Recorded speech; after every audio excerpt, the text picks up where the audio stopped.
I think I'm out of the doghouse. Did you mess up like me and buy your wife a vacuum for Christmas? Well, I'm going to have to make it up to her on Valentine's Day. Love potion number 9. To make love potion number 9, you're going to need 3 ounces of pomegranate juice.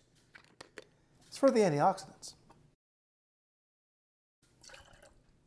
1.5 ounces of Chambord raspberry liqueur. 1.5 ounces.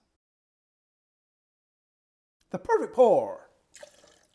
Next, we're going to add the potion to the love potion number 9. This is Strawberry-Infused Vodka. Now, you can buy strawberry vodka or you can make it yourself. Making it yourself, it tastes a lot better.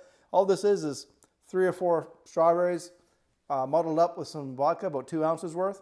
That's all it is. And it smells amazing. It smells just like strawberries. So I personally would make it this way because it tastes better and smells better. You need 1.5 ounces of this.